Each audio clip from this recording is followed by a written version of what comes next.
Hello ಕನ್ನಡಿಗ ಶರಣು ಶರಣಾರ್ಥಿ. DR Tech Peter bro YouTube ಚಾನಲ್ಗೆ ಸ್ವಾಗತ.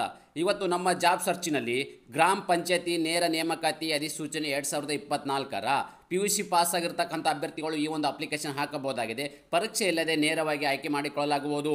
ಪುರುಷ ಮತ್ತು ಮಹಿಳಾ ಅಭ್ಯರ್ಥಿಗಳು ಕೂಡ ಈ ಒಂದು ಅಪ್ಲಿಕೇಶನ್ ಹಾಕೋಕ್ಕೆ ಅರ್ಹರಾಗಿರ್ತಾರೆ. ಇದೇ ರೀತಿ ಹೊಸ ಉದ್ಯೋಗ ಮಾಹಿತಿಗಳ ನೋಟಿಫಿಕೇಶನ್ ಬರಬೇಕು ಅಂತ ಹೇಳಿದ್ರೆ ನಮ್ಮ ಯೂಟ್ಯೂಬ್ ಚಾನಲ್ಗೆ ಹೊಸ ವೀಕ್ಷಕರಾಗಿದ್ದರೆ ಲೈಕು, ಶೇರು ಮತ್ತು ಸಬ್ಸ್ಕ್ರೈಬ್ ಮಾಡೋದನ್ನು ಮರೆಯಬೇಡಿ. ಗ್ರಾಮ ಪಂಚಾಯತಿ ನೇರ ನೇಮಕಾತಿ 2024ರ ಡಿಸ್ಟಿಕ್ ಗ್ರಾಮ ಪಂಚಾಯತಿ ರಿಕ್ವೈರ್ಮೆಂಟ್ 2024 ಕಂಪ್ಲೀಟ್ ನೋಟಿಫಿಕೇಶನ್ ಡೀಟೇಲ್ಸನ್ನು ನಾನು ಈ ವಿಡಿಯೋದಲ್ಲಿ ನಿಮಗೆ ತಿಳಿಸ್ಕೊಡ್ತೀನಿ. ಈ ವಿಡಿಯೋನ ಸ್ಕಿಪ್ ಮಾಡದೆ ಕೊನೆ ತನಕ ನೋಡಿ. ಮೈಸೂರು ಡಿಸ್ಟಿಕ್ ಗ್ರಾಮ ಪಂಚಾಯತಿ ರಿಕ್ವೈರ್ಮೆಂಟ್ 2024.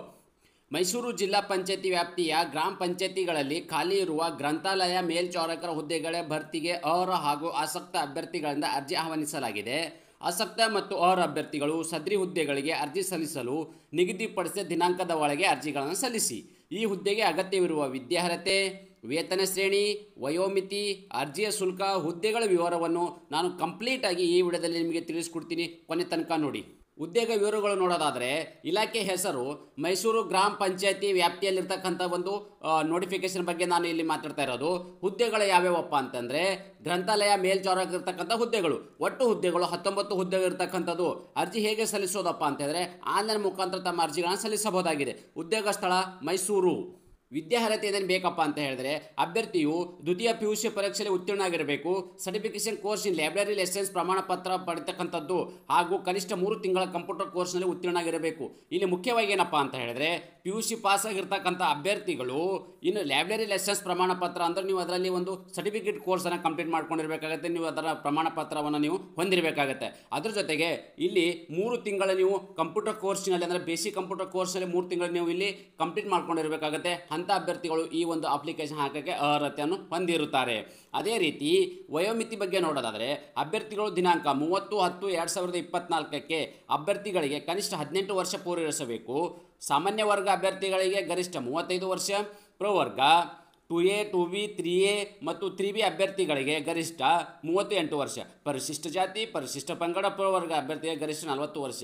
ಇಲ್ಲಿ ಮುಖ್ಯವಾಗಿ ಗಮನಿಸಬೇಕಾಗಿರೋದೇನಪ್ಪ ಅಂತ ಹೇಳಿದ್ರೆ 30/10/2024ಕ್ಕೆ 18 ವರ್ಷ ಮಿನಿಮಮನ್ನು ಪೂರೈಸಬೇಕಾಗುತ್ತೆ.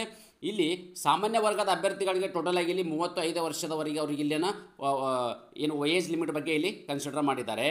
ಅದೇ ರೀತಿಯಾಗಿ ಇದು ಸಬ್ ಕ್ಯಾಟಗರಿ ನೋಡೋದಾದರೆ 2A, 2B, 3A, 3B ಅಭ್ಯರ್ಥಿಗಳಿಗೆ 38 ವರ್ಷ, ಪರಿಶಿಷ್ಟ ಜಾತಿ ಅಂದರೆ SC ST ಅಭ್ಯರ್ಥಿಗಳಿಗೆ ಇಲ್ಲಿ 40 ವರ್ಷದ ಒಳಗಡೆ ಇರತಕ್ಕಂಥ ಅಭ್ಯರ್ಥಿಗಳು ಈ ಒಂದು ಅಪ್ಲಿಕೇಶನ್ ಹಾಕೋಕ್ಕೆ ಅರ್ಹತೆಯನ್ನು ಹೊಂದಿರುತ್ತಾರೆ. ವಿಶೇಷ ಸೂಚನೆಯನ್ನು ನಾವಿಲ್ಲಿ ಗಮನಿಸಬೇಕಾಗಿರೋದಪ್ಪ ಅಂತ ಹೇಳಿದ್ರೆ ಈ ಹುದ್ದೆಗೆ ಅರ್ಜಿ ಸಲ್ಲಿಸುವ ಅಭ್ಯರ್ಥಿಗಳು ಸಂಬಂಧಪಟ್ಟ ಗ್ರಾಮ ಪಂಚಾಯತಿ ವ್ಯಾಪ್ತಿಯ ನಿವಾಸಿಗಳಾಗಿರಬೇಕಾಗಿದೆ.